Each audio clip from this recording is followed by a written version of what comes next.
On November 3rd, 2023, 6 weeks after my husband's funeral, my son Carlton looked me in the eye and said, "Mom, you need to be out by Friday. Jessica and I are moving in. I'm Vivian Banks. I'm 68 years old." I said, "Okay." Then I packed my things and left the house I'd lived in for 44 years. What Carlton didn't know was that I'd spent those 44 years as more than just a housewife. And what he was about to discover would cost him everything. Let me tell you how I went from homeless widow to the woman who changed elder abuse laws in Pennsylvania. The autumn rain was coming down in sheets on September 22, 2023, when we buried Thomas Michael Banks at Sacred Heart Cemetery in Philadelphia. I stood beside the mahogany casket, the expensive one Carlton had insisted on, $8,700 he'd charged to Thomas's credit card without asking me, and watched the rainwater pool on top of the polished wood. 217 people came to pay their respects.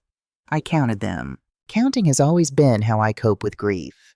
Thomas was 72 when his heart gave out. We'd been married for 44 years, together for 46. I was 23 when we met at the accounting firm where I worked as a junior analyst. He was 27, already a senior associate, charming and ambitious. He said he loved how I could spot a $0.37 error in a 1,000-line spreadsheet. I thought that meant he respected my mind. Turns out, he just liked having a wife who was good with numbers, but wouldn't ask too many questions about his own. Carlton stood in the front row with his wife Jessica and their 2 children, Sophie, 12, and Max, 9. My son wore a 2400 Tom Ford suit. I recognized it from the invoice I'd accidentally seen on his desk 3 months earlier. His face was appropriately somber, but I noticed something that made my stomach tighten. He kept checking his phone, not occasionally, every 3 to 4 minutes. At one point I saw him exchange a look with Jessica. She nodded almost imperceptibly. It was the kind of wordless communication that comes from planning something together. I filed that observation away. The minister spoke about Thomas's success as a commercial real estate consultant, his 40-year career, his generous spirit. I didn't mention that Thomas and I hadn't shared a bedroom in 7 years, or that I'd found evidence of 3 separate affairs in his desk drawer 5 years ago. You don't speak ill of the dead, especially not in front of 217 witnesses. What I did notice, Douglas Harper, Thomas's attorney of 30 years, standing at the back of the church, crying harder than seemed appropriate for a professional relationship. He left before the cemetery, claiming an emergency with another client. I counted that as observation number 2. The house at 847 Oakwood Drive had never felt so large or so empty. 6 bedrooms, 4 bathrooms, 4,200 square feet of space that Thomas had insisted we needed when Carlton was born. "Room to grow," he'd said. We never had more children. Carlton had been a difficult baby, a demanding toddler, and an expensive teenager. Now it was just me, rattling around in rooms full of furniture I'd never particularly liked, but had never felt entitled to change. Carlton started visiting every day, beginning Monday, September 25th. He'd arrive around 2:00 p.m., always with his leather messenger bag, always with a concerned expression that looked practiced in a mirror. "Mom, I've been thinking about your situation," he said on day 1, settling into Thomas's favorite chair, the $3,400 Herman Miller that Thomas had bought without consulting me. "This house is a lot for one person." "I've managed for a week," I said, pouring him coffee in the $89 Wedgwood cup Jessica had given us for Christmas, the set Thomas had immediately declared too fancy for everyday use. "A week, yes, but long-term? The property taxes alone are $18,500 a year. The heating bills will be killer this winter. And when was the last time the roof was inspected?" He pulled out a brochure from his bag. "Maple Gardens Retirement Community." I took the liberty of scheduling a tour for Thursday. 1-bedroom units start at just $2,000 a month, utilities included. They have activities, people your age, a dining room so you wouldn't have to cook. "I like cooking," I said. "Mom," he leaned forward with what I'm sure he thought was a gentle, caring expression. "Be realistic. You're 68 years old. You've never worked outside the home.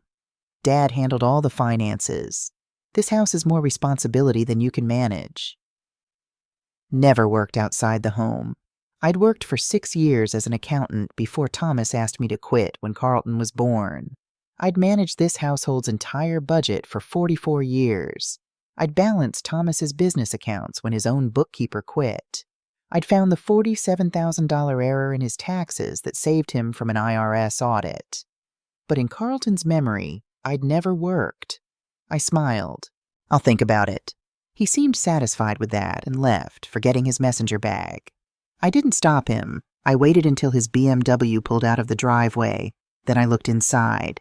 Property listings. 7 of them, all for houses in our neighborhood. All marked with Jessica's handwriting.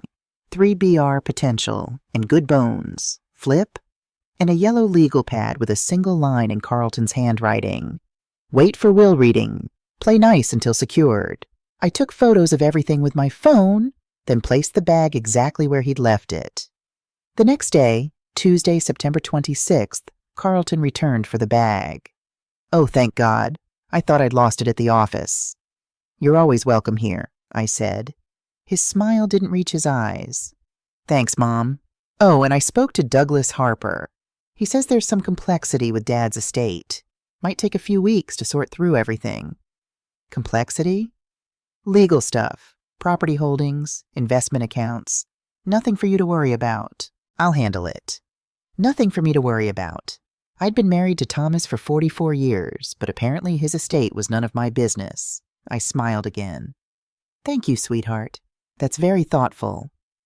After he left, I called Douglas Harper's office. His secretary, a woman named Mary Ann, whom I'd met at least a dozen times at firm events, answered on the second ring. Harper and Associates, how may I help you? Mary Ann, it's Vivian Banks. I was hoping to schedule a meeting with Douglas about Thomas's estate. A pause. Too long. Mrs. Banks, I'm sorry, but Mr. Harper is on extended leave. Family emergency. He won't be available for the foreseeable future. Family emergency? Is everything all right? I'm not at liberty to discuss it, but he's left all his current cases with our associate, Mr. Brennan. Would you like me to schedule with him? No, thank you. I'll wait for Douglas. I hung up and immediately searched Douglas Harper Philadelphia on my laptop. His firm's website showed him as active and listed him attending a charity gala just last Thursday, 6 days ago. His personal Facebook page, which I'd never looked at before, showed a post from yesterday. Great round of golf at Pinehurst Country Club with the partners. Extended leave.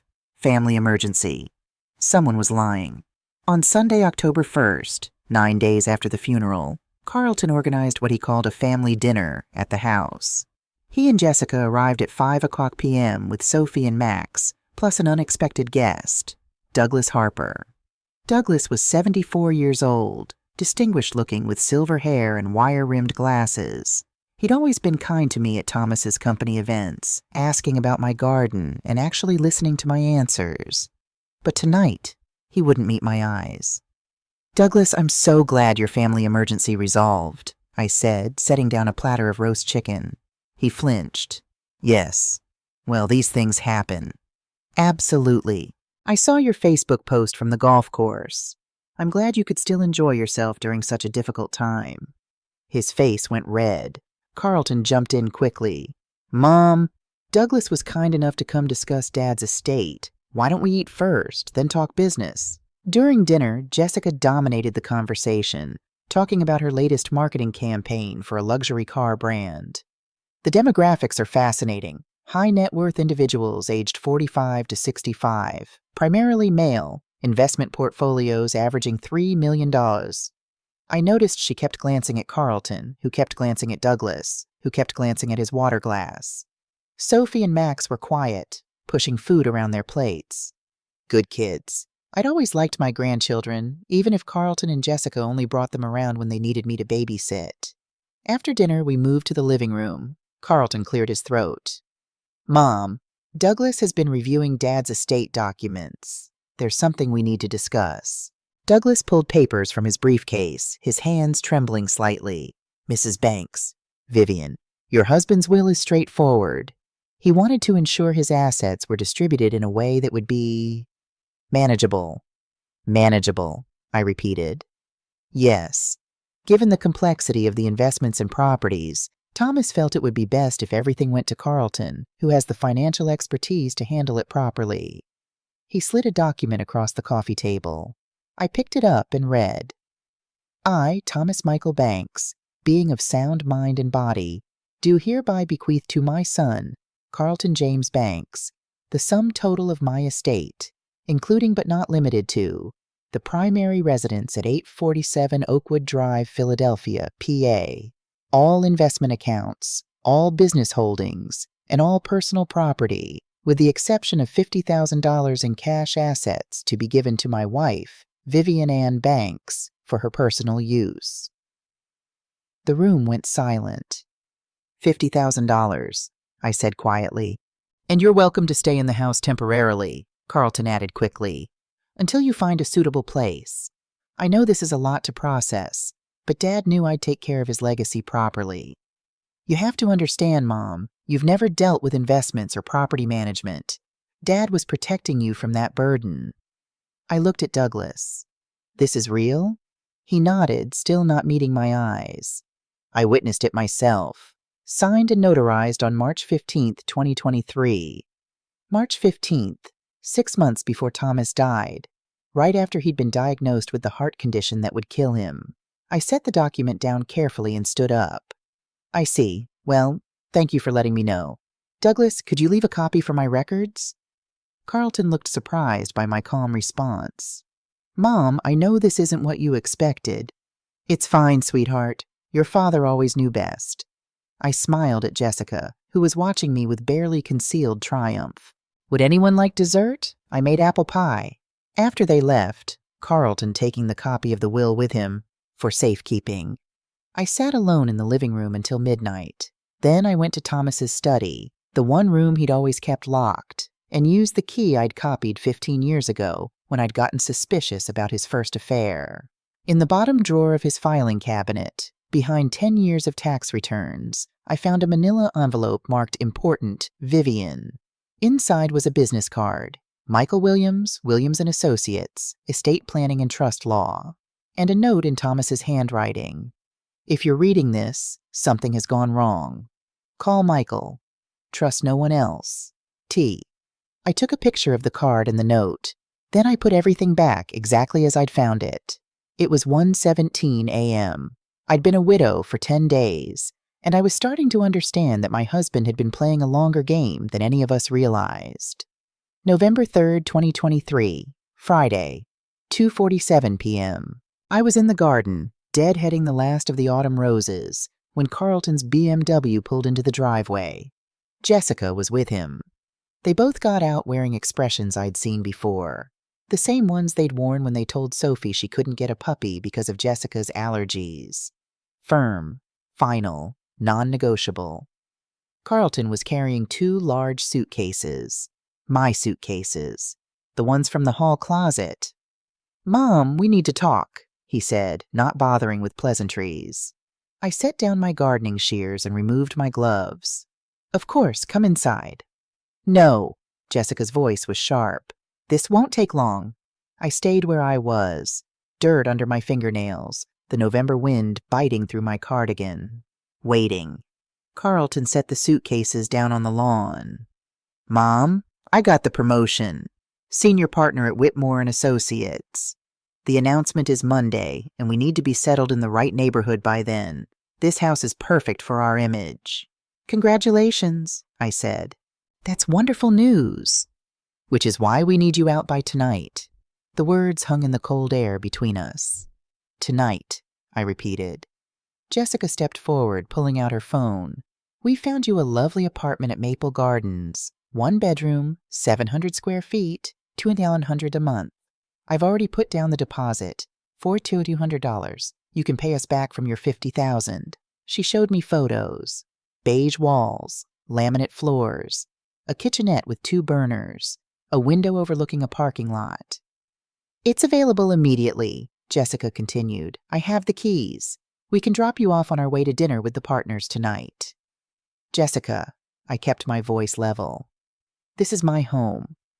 Actually, Mom, Carlton said, pulling papers from his jacket pocket. According to Dad's will, This is my home. I've been generous letting you stay these past 6 weeks, but it's time. I have the movers coming tomorrow morning to start bringing our things over." He handed me the papers. The same Will Douglas had shown me, now with an addendum. Property transfer effective immediately upon Carlton Banks's request. "But the will said I could have $50,000, I said. "Right, for your personal use, not for property rights." Carlton's voice took on the patronizing tone he used when explaining things to Sophie. "Mom, you have to be realistic.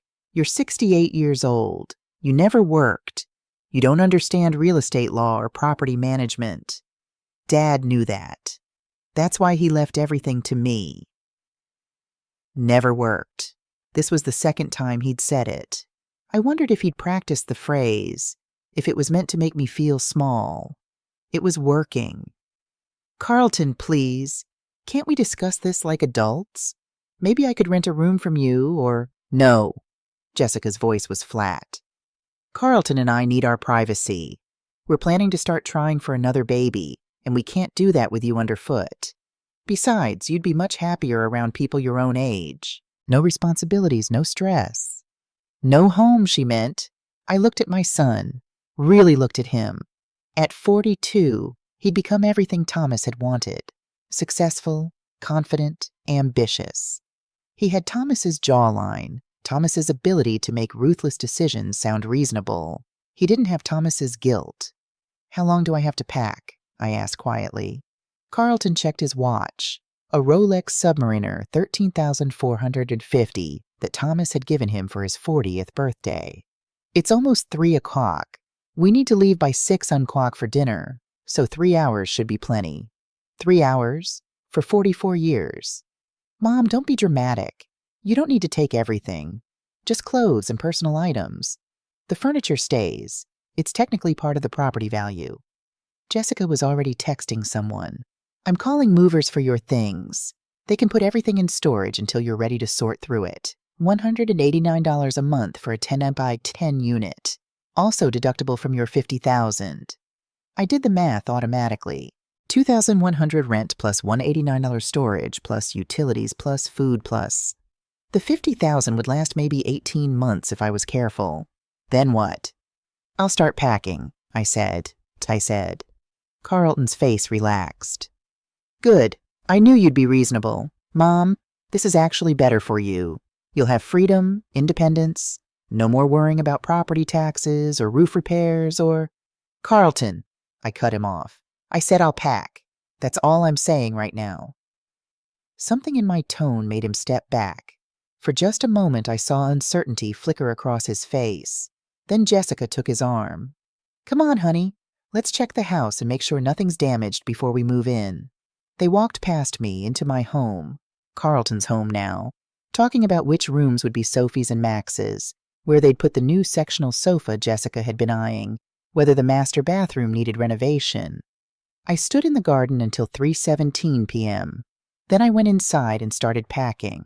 By 6:43 p.m., I was sitting on a sagging mattress in room 114 of the Sunset Inn Motel on Route 13. The room cost $67 a night. The carpet was brown and sticky. The shower had black mold in the corners. Through the paper-thin walls, I could hear a couple arguing in Spanish. Jessica had driven me here in her Mercedes ML350, 64-900 2022 model, making small talk about Sophie's violin lessons while I sat in the back seat with my 2 suitcases and a box of photos. "Here we are," she'd said brightly, pulling up to the motel. "Just temporary, of course, until the apartment is ready Monday." She'd handed me an envelope. $300 in cash. That should cover the motel and food for the weekend. We'll deduct it from your $50,000, obviously. Then she'd driven away, leaving me standing in a parking lot that smelled like cigarettes and exhaust fumes. Now at 8:52 p.m., I sat on the bed and took inventory. What I had. 2 suitcases of clothes. 1 box of photos. My phone, paid through Thomas's account, which Carlton would surely cancel. My purse with $87 in cash and 3 credit cards, also connected to accounts Carlton now controlled. The business card from Thomas's desk. Michael Williams, attorney, what I'd lost. My home of 44 years. my furniture, my garden, my wedding china, my grandmother's jewelry still in the master bedroom safe. My dignity, I didn't cry. I'd stopped crying when Thomas died. Or maybe years before that, when I'd found evidence of his affairs and he'd convinced me I was overreacting. Instead, I did what I always did when overwhelmed. I made lists, but as I sat there, something Thomas had said 3 years ago came back to me. We'd been at a hospital, visiting his business partner Leonard Hayes, who'd had a minor stroke. On the drive home, Thomas had been unusually quiet. Then he'd said, "Vivian, if anything happens to me, if I die or get sick or lose my memory, I need you to promise me something." "What?" "Don't trust Carlton." I'd laughed. "Thomas, that's our son." "I know. That's what scares me." He'd gripped the steering wheel tighter. "He's got my worst qualities and none of my conscience. If something happens to me, he'll come for everything, and he'll be charming about it." "You're being paranoid." "Maybe. But promise me anyway. If things seem wrong, if Carlton does something that doesn't feel right, you'll fight back. You're smarter than you think you are, Viv. Stronger, too." I'd dismissed it as one of Thomas's melodramatic moods. He'd been drinking that night. But now, sitting in a $67 a night motel room, I realized Thomas had been trying to warn me. More than that, he'd been trying to prepare me. I picked up my phone and dialed the number on Michael Williams's card. It rang 4 times, and I was about to hang up when a voice answered. "Williams & Associates, Michael Williams speaking." "Mr. Williams, my name is Vivian Banks. My husband was Thomas Banks. He left me your card." A pause. Then, "Mrs. Banks, I've been waiting for your call." Saturday morning, November 4th, I took the bus to Williams & Associates on Market Street, using $4.50 of my remaining cash for fare. The office was in a restored brownstone, 3 floors of polished wood and brass fixtures that spoke of old money and older connections. Michael Williams was 55 years old, with kind eyes and the bearing of someone who'd spent his career cleaning up other people's messes. His handshake was firm, his office immaculate. "Mrs. Banks, please sit. Can I offer you coffee?" "Just answers, Mr. Williams." He smiled slightly. "Fair enough." He pulled a thick file from his desk drawer. "Your husband retained my services 8 months ago. He told me he was updating his estate plan and wanted someone outside his usual circles to handle it." "Outside his usual circles? You mean Douglas Harper?" "Precisely. Thomas was very specific. Harper was not to know about my involvement." My hands tightened on my purse. "Why?" "Because Thomas suspected his son was planning something. He didn't have proof, but he had instincts. And after 40 years in commercial real estate, Thomas's instincts were usually correct." Williams opened the file and pulled out a document. "This is your husband's actual will, executed on March 20th, 2023, 5 days after the fake one Douglas showed you." I stared at the document. My hands were shaking as I began to read.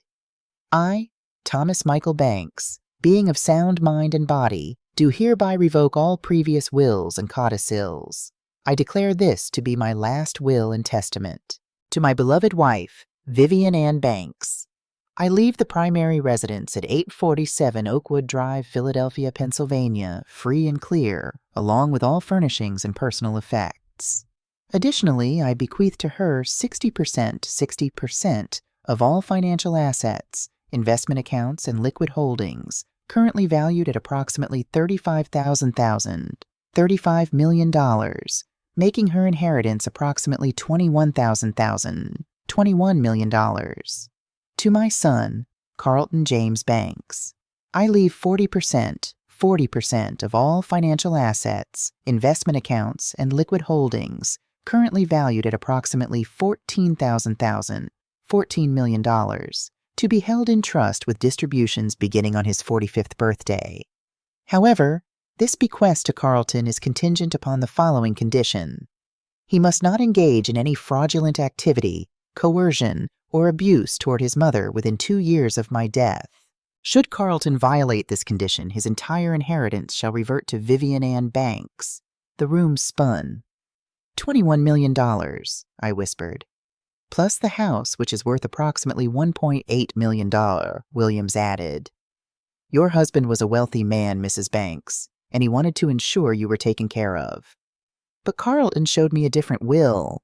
Douglas Harper confirmed it. That will is a forgery. A very good one. Someone with legal knowledge created it. But it's fake. Williams pulled out more documents. I have the original here, along with video testimony your husband recorded. Video testimony? He turned his laptop toward me. On the screen was Thomas, sitting in this very office, looking directly at the camera. Williams pressed play. Thomas's voice filled the room. Vivian, if you're watching this, it means Carlton has done what I feared. He's lied to you, manipulated you, probably convinced you that you're helpless without him. He's wrong. I've known for 3 years that our son has a problem with money. Not just spending it, stealing it. In 2020, he forged my signature on a $175,000 bank loan. I paid it off quietly. In 2021, he took $43,000 from my business account and claimed it was a clerical error. I let it slide. But 6 months ago, I learned something that I couldn't ignore. Carlton scammed Jessica's mother, Margaret Morrison, out of her entire life savings, $427,000, by promising to invest it in a guaranteed real estate deal. The deal never existed. He spent the money on gambling debts. Patricia is too ashamed to report it. Jessica either doesn't know or is in on it. I'm changing my will to protect you, Viv. If Carlton tries anything, and he will, he loses everything. The money comes to you. I'm sorry I didn't see this sooner. I'm sorry I raised a son who would hurt his own mother for money. But I'm not leaving you defenseless. The video ended. I sat in silence, processing. Then I asked the only question that mattered. Mr. Williams, what do I do now? He leaned back in his chair. First, we document everything Carlton has done. The illegal eviction, the forged will, the coercion. Then we go to the police. The police? Mrs. Banks, what your son has done isn't just unethical. It's criminal. Elder financial abuse, fraud, possibly conspiracy if Douglas Harper was complicit. He paused. But I'm going to be honest with you. This will be difficult. Carlton is a respected attorney. He'll have resources, expensive lawyers, and the burden of proof is on us. What kind of proof do we need? We need to show that the will he presented was fake. We need to show he knew it was fake.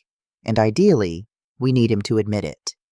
I thought about Carlton's confidence, his arrogance, his absolute certainty that I was too stupid and too weak to fight back. Mr. Williams, I said slowly, I think I know how to get that admission, but I'm going to need help. He smiled. I know just the person. Her name is Patricia Green. She's a private investigator who specializes in family fraud cases. How soon can I meet her? How about Monday morning? I stood up, feeling steadier than I had in weeks. One more question. The money Carlton was supposed to inherit, the $14 million. If he loses it because of this condition, where does it go? To you.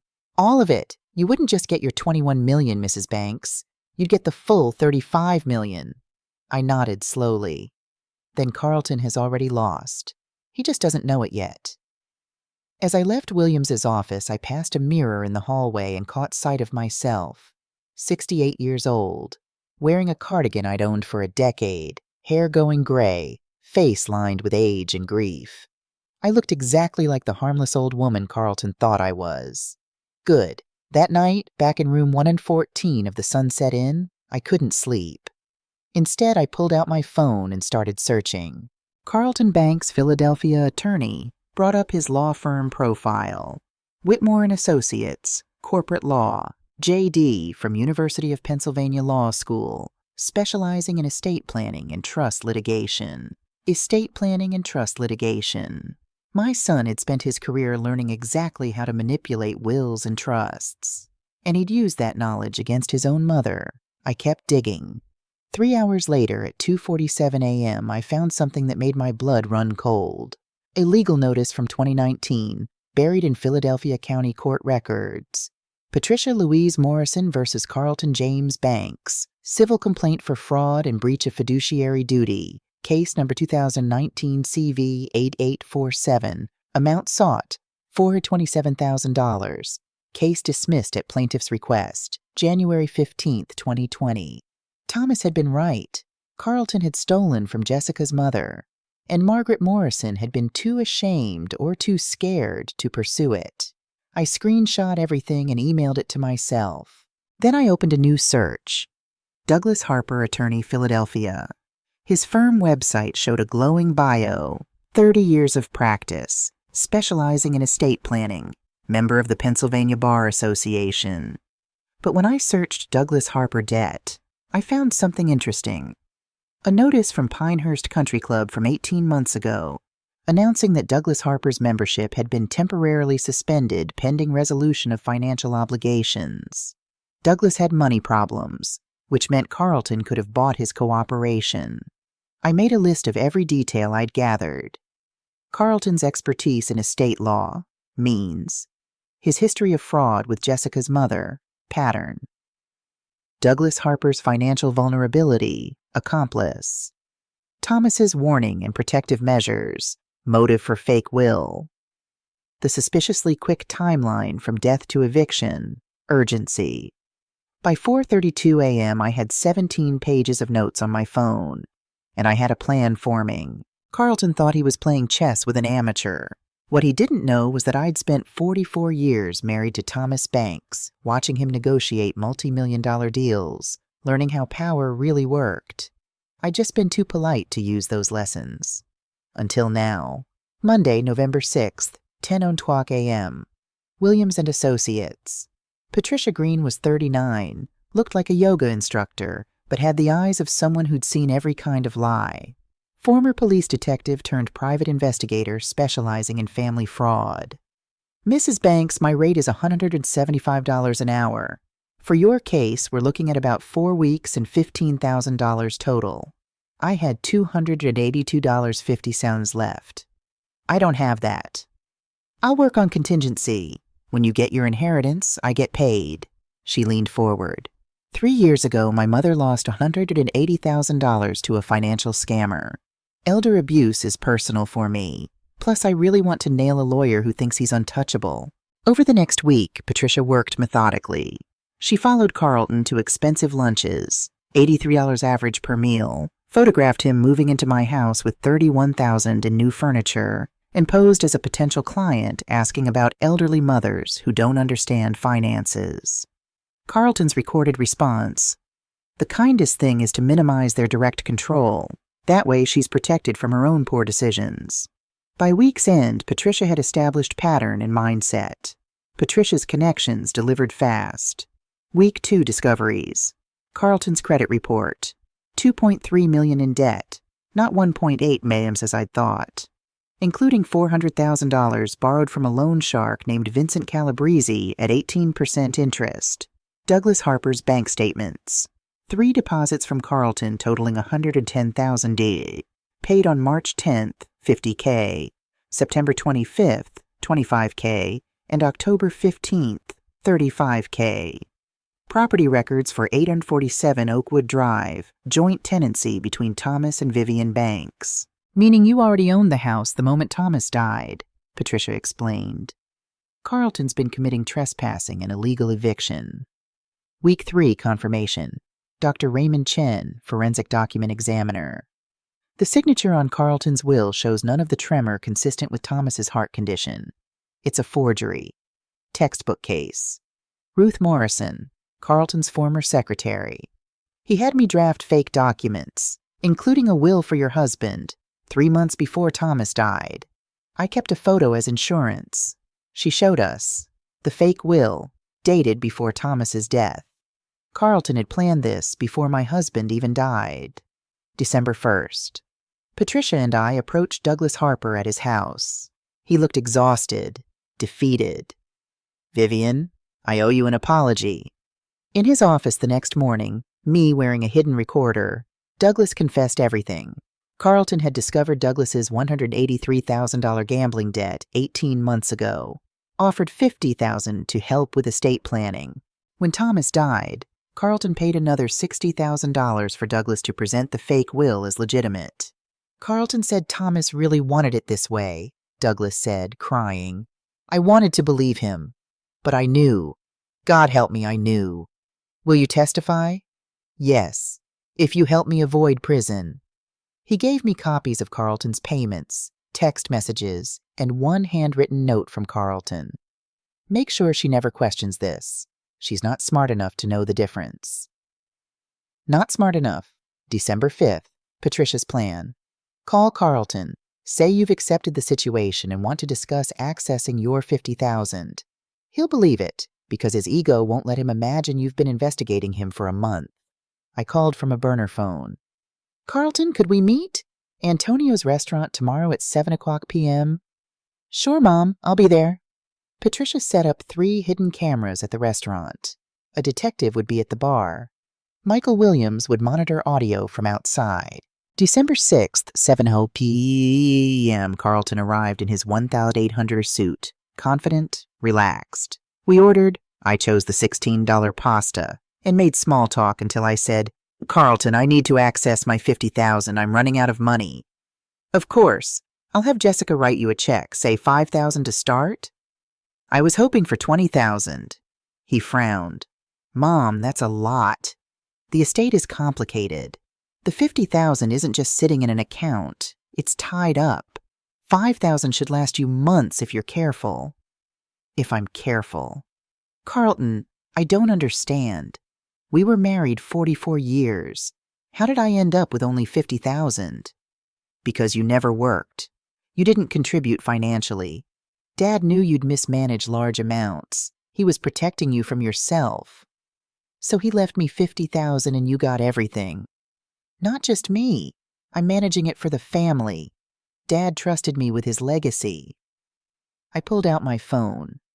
That's interesting. Because on March 15th, the day you said Dad signed the will, Thomas and I were at Philadelphia General for his heart appointment from 1 o'clock to 5:30 p.m. I have the confirmation. Carlton's face stilled. Maybe I got the date wrong. Or maybe the will was signed when Dad wasn't present. And maybe that's why Douglas Harper deposited $50,000 from your account on March 10th, 5 days before the will date. I don't know about Douglas's finances. Did you pay him to create a fake will? This is insane. Did you pay him $110,000 total? Stop it. Did you forge Dad's signature and throw your 68-year-old mother out to steal $35 million? It's not stealing. He shouted loud enough that nearby diners turned. Carlton lowered his voice, but the damage was done. It's not stealing when you're preventing someone from wasting a fortune. Dad didn't have time to update the paperwork before he died. I was just making official what he really wanted. What he wanted or what you wanted? Same thing. You ordered water at a nice restaurant because you're too cheap to spend money. That's exactly why Dad didn't trust you. So you made the decision for him? Yes. Carlton sat back, calmer. Mom, listen. You'll be fine. I'll take care of you. Monthly allowance, comfortable life. But the estate needs professional management. The will I showed you is what Dad would have written if he'd had time. Even if it wasn't what he actually did. The will is legal, filed with probate court. Douglas verified it. You can't afford a lawyer to contest it anyway. What about Jessica's mother, Margaret Morrison? The $427,000 you stole from her? His face went white. That's none of your business. Did you promise to pay her back from Dad's estate? Carlton stood. This conversation is over. You're listening to some scam artist. Get a real apartment, Mom. Stop living in that motel. It's embarrassing. He walked out. I looked at Patricia, who held up her phone. 14 minutes, 37 seconds of Carlton admitting everything. The detective at the bar followed Carlton outside. By the time Carlton reached his BMW, Detective Rachel Foster was waiting with an arrest warrant. I watched through the window as she read him his rights. Carlton looked back and saw me standing there. He understood. 2 days later, Jessica knocked on my motel room door. Carlton's been arrested, she said. He thinks you've lost your mind. What do you think? I think I've been waiting 5 years for someone to prove what he really is. She handed me a USB drive. Emails between Carlton and Douglas planning the will. Evidence of Carlton's gambling debts. All $2.3 million proof he stole from 3 other clients. Text messages with a loan shark. And a recording from 2 years ago where Carlton said when his father died, he'd handle things so that old bitch gets nothing. Why are you giving this to me? Because I want justice for my mother. Because I want a divorce and full custody. And because Carlton needs to be destroyed. She moved toward the door. Use it. I'll testify to whatever you need.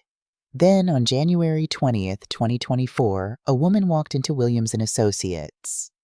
Mrs. Banks, my name is Emily Patterson. I'm 44 years old. She paused. And I'm your daughter. I couldn't breathe. Emily explained, given up for adoption September 3rd, 1979. Found me through DNA testing 5 years ago. Watched from a distance, not wanting to disrupt my life. But when she saw the news about Carlton's case, she decided to help. I want to testify, she said, about who you are. About the fact that giving me up because you had no other choice doesn't make you weak. It makes you strong. We held hands across the table and cried for 44 lost years. February 12th, 2024, Philadelphia County Courthouse. Angela Morrison, 33-year-old prosecutor, presented methodically. Dr. Chen's forensic proof of forgery. Douglas Harper's testimony about bribes. Patricia Green's investigation. Bank records showing $110,000 in payments. Ruth Morrison describing how she drafted fake documents before Thomas died. Email from Carlton. Make it look clean. Mother is clueless. By day 3, Carlton's defense was crumbling. Richard Sterling, Carlton's $500 an hour attorney, put him on the stand. Mr. Banks, did you love your father? Very much. Did you forge his will? No. The will reflects what Dad wanted. He trusted me to manage his legacy because Mom never understood finances. Angela's cross-examination destroyed him. You paid Douglas Harper $110,000. He testified it was for presenting a fake will. Are you calling a 30-year attorney a liar? He's trying to save himself. Angela showed the email. Make it look clean. Mother is clueless. Did you write that? I was frustrated. You also wrote, this is our chance to do what my father should have done. Cut her out properly. Who is our? The family. You meant you and Douglas Harper. How much gambling debt do you have, Mr. Banks? Maybe $100,000 or $2.3 million? Angela presented bank records. You needed money desperately. Your father's death provided opportunity. So you forged a will, bribed a lawyer, and threw your mother out to cover your debts. True? No. You also stole $427,000 from Jessica's mother. After doing that, why wouldn't you steal from your own mother? Carlton had no answer. Your Honor, we call Emily Patterson. The courtroom gasped when Emily explained she was my biological daughter. When you found your birth mother, what did you discover? Angela asked. That she gave me up because she had no other choice. She was 23, alone with no resources. She chose adoption because she loved me. That's not weakness. That's strength. Have you met the defendant? No, and after researching what he's done to our mother, I have no interest. Our mother? Yes, Carlton is my half-brother, and he should be ashamed. The jury deliberated 7 hours. On all counts, guilty. Judge Martha Reynolds sentenced Carlton to 5 years in federal prison, eligible for parole after 3 with good behavior, plus $250,000 fine and permanent disbarment. Douglas Harper received 1-year house arrest for cooperation. I woke up in my renovated bedroom at 847 Oakwood Drive, sunlight through new windows. Thomas's study was now my art studio. The formal dining room was a library. Emily and her family were visiting. Sophie and Max came monthly. Jessica had full custody and was rebuilding her life. Patricia arrived with coffee. Ready to review foundation proposals? The Margaret and Thomas Banks Foundation for Elder Protection had launched in July with $5 million in funding. We had 47 active cases helping seniors facing family fraud. At lunch, Emily asked, "Do you regret pursuing Carlton so aggressively?" "No, he needed to face consequences. I spent 44 years making myself small in my marriage. I wasn't going to do the same with my son." "Do you still love him?" "Yes, but love doesn't mean accepting abuse." November 3rd, 2025. Exactly 2 years since my eviction. The Foundation's first annual gala at the Bellevue Hotel. 250 guests, $500 per plate. I stood at the podium in my $800 purple dress. 2 years ago, I was sleeping in a motel believing I was powerless. Today, I'm here because I learned. Age isn't weakness. Experience isn't ignorance. And being underestimated is the greatest strategic advantage. Applause filled the ballroom. Someone asked if I regret pursuing charges against my son. The answer is no, because the most loving thing I could do, for him and myself, was prove that actions have consequences. Even family, especially family. Later on the hotel balcony, Emily handed me champagne. "You did good, Mom." "We did good," I corrected. We looked out at Philadelphia's skyline. Carlton was still in prison, his parole hearing in 6 months. I didn't know yet if I'd write a support letter, but whatever I decided would be my choice. Not guilt, not obligation, my choice. "Mom," Emily said, "that's growth." We stayed there until midnight, mother and daughter, planning next year's gala. At 69 years old, I'd finally learned the most important lesson. You're never too old to become who you were meant to be. And for the first time in my life, I felt completely, entirely, authentically myself. My phone buzzed. Carlton's 24th collect call from prison. I looked at Emily. Should I answer? "Do you want to?" I thought about the woman I'd been 2 years ago, sleeping in a motel, convinced she was helpless. Then I thought about the woman I'd become, running a foundation, painting in my studio, drinking $47 wine because I'd learned I deserved nice things. "Not today," I said. "Maybe tomorrow, maybe never, but it'll be my decision."